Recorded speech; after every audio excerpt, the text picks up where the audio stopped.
Bienvenue au Festival d'Avignon 2018.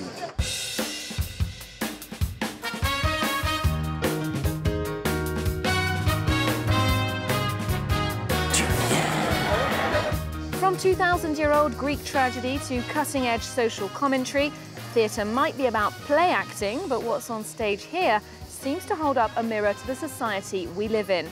With a special focus on gender and reflections on the refugee crisis and the threat of terrorism, playwrights, directors and choreographers from all over the world are using drama to ask important questions.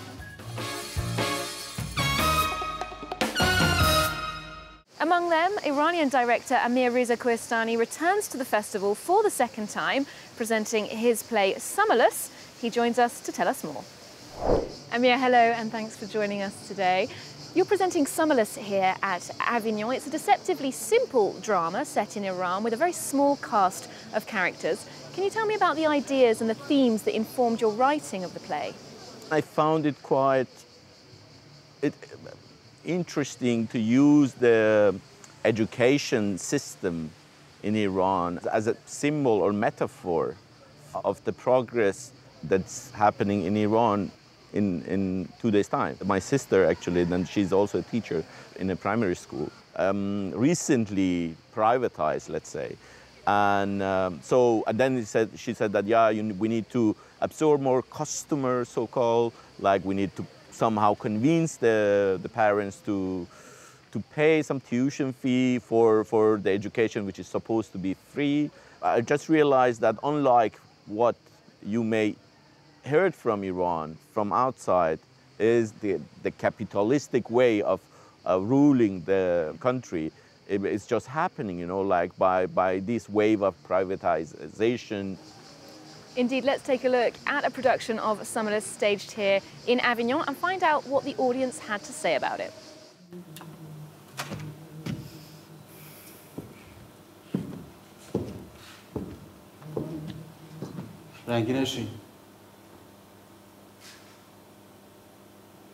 Tellement original de prendre un gros plan comme ça sur une micro-réalité. This minimalistic way of entering the world of this country and of this culture, I like it. C'est très philosophique, très politique, très, enfin voilà quoi. Alors que c'est un dialogue de la vie quotidienne. Para mí es un espectáculo muy delicado, muy fino, muy simple, de un amor de una pequeña por un profesor. خونتون نمیتونم بیام؟ نه دیگه عزیزم کجا بیاد؟ اونجا نینی هست. میخوام نینی رو ببینم. خیلی خوب. اگه دختر خوبی باشی به حرف بزرگترت گوش بدی، قرار میذاریم بیای نینی رو ببینی. یعنی خونه مام نمیتونی بیای؟ نه. فعلا نه. Now, it's your second time here at the festival. You were here a couple of years ago. You regularly produce theatre in Europe, but also in Iran. How would you describe the difference of working between those two environments? I think the main differences is the way that I work with the actors. Because as you and your audience already saw, I have a lot of stillness in my show. And this stillness and passiveness, I think, partly comes from the society that I live in. And when I'm working with a non-Iranian actor abroad, so for the German actor, for example, it's a bit difficult to just like sit at the chair and not move a bit and just talk. So the type of the production like Summerless, I think it would be a big headache to rehearse it in Germany with the German actors. So my German production, they are a bit different. I'm working with movement and music and stuff. Well, we spoke to festival director Olivier Py about Amir's approach to making theatre and how it transcends nationality and culture. It's true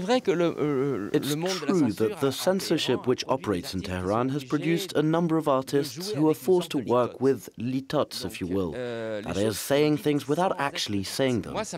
The play moved me profoundly. I'm not Iranian, I don't live in Tehran, but I think it's my story too which is being told.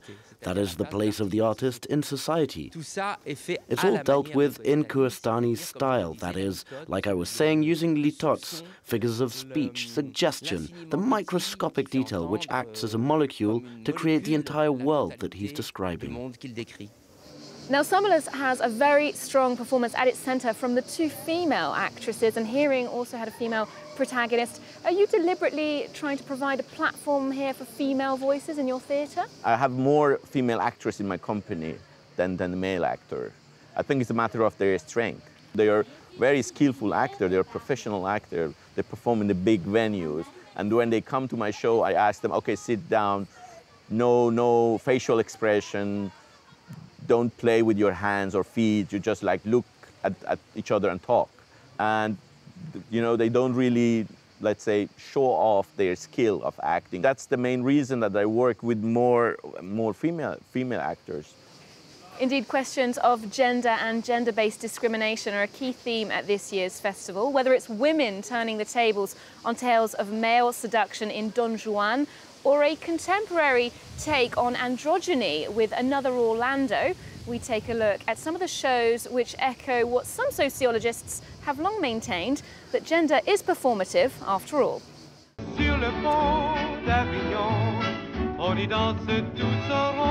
The beautiful ladies go like this. The handsome men go like this.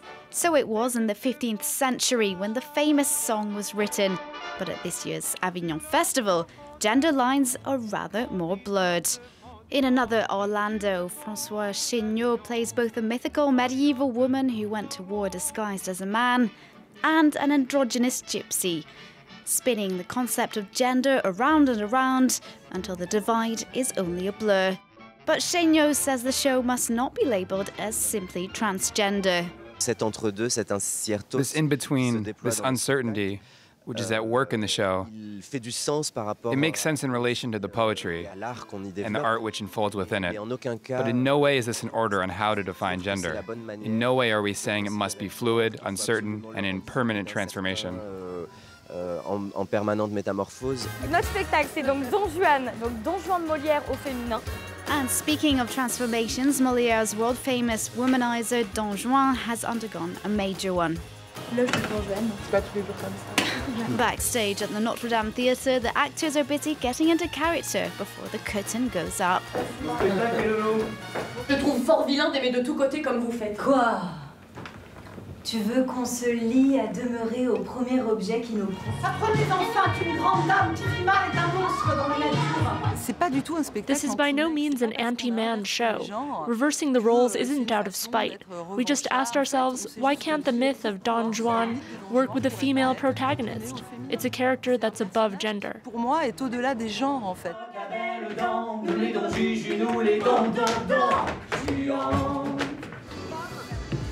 Nearby, these hairy men are in fact no such thing. On peut un peu dire tout ce qu'on n'a jamais osé dire dans la vie, quoi. A group of drag kings are hard at work, putting misogynistic masculine energy to productive use. On demande aux gens. We ask people to come on stage and resist against this oppression. So right now I'm Adam, the head of a startup. I tell her she looks cute in a little pair of shorts, that it brightens up the office. I'm playing the sleaze. Amène un peu de fraîcheur, je vais faire le lourd, quoi. Moi j'ai envie de dire bravo, parce que franchement, c'est pas toujours évident de pouvoir poser son nom, quoi. For the 72nd edition of Avignon Festival, performers trying on and turning around gender roles in every shade. Now, as an Iranian artist, I know you're often asked about questions of censorship, and many artistic creations manage to get around that problem, your plays included. But what about some subjects that are still taboo? For example, gender and sexuality. Can you talk freely about that? I think there's no, I don't know that if we can call a taboo topic. I would say there are things that should not happen on a stage, like the sexuality. But for example, there was a show, actually I saw it recently, was last year I saw it, which was about the gender changes in a transsexual in Iran. They found a way they can perform it on the stage without having, for example, nudity or the taboo things that is not allowed to be on a stage. In Summerless, there's a vague tone of frustration and pessimism when it comes to the socio-economic reality of the characters there. Do you think that view is justified, or are you seeing concrete examples of Iranian society improving? I think we make good progress. I think despite all the limitation and restriction, despite all the economical problem that we have, I think if any changes happen in Iran would be with the strength of women. I really believe in them. That's why I just said that I don't work with women out of sympathy, let's say, or just like, they need a job, I want to offer them a job. They are just good. I think if there is a passiveness and a stillness, it's in the male society because of economical problem, because of the war, post-war time, and the unemployment and many things. از کجا باید میدونستم اینی که کشیده منظورش منم؟ این نقاش رنگ دستشه، منظورش کی باشه؟ مگه من فقط نقاشم و رنگ دستمه؟ چه راستشو نمیگی؟ راست چیو باید بگم خانم؟ مگه من چیکار کردم؟ As well as a practitioner, you're also a spectator here at the festival, and I wanted to know if you have any specific productions that you're very interested in here at Avignon. Well, I was amazed by it. It was, I mean, I know how difficult it is to perform in an outdoor space for 2,000 something more audience. The show was very intellectual, but at the same time, it was entertaining enough for this massive audience as well. With using of the music, the lighting, and it was very difficult for me to directly communicate with the play because of my lack of French skill. But I was amazed by the direction and all the designing and the art direction of the play. Amir Reza Koohestani, thank you so much for joining us today. Thank you for inviting me too. We'll leave you with a clip of Thomas Joly's Tieste, performed here in Avignon. Amir's play, Summerless, is touring in Iran and Europe after its run here at the festival, and the full programme at Avignon continues until the end of July. Do check in with Encore on our social media channels, and we'll see you next time in Paris, here on France 24. Quelle sera donc l'arme de cette douleur sans mesure? Tieste lui-même. Le père qui... C'est un miséreux.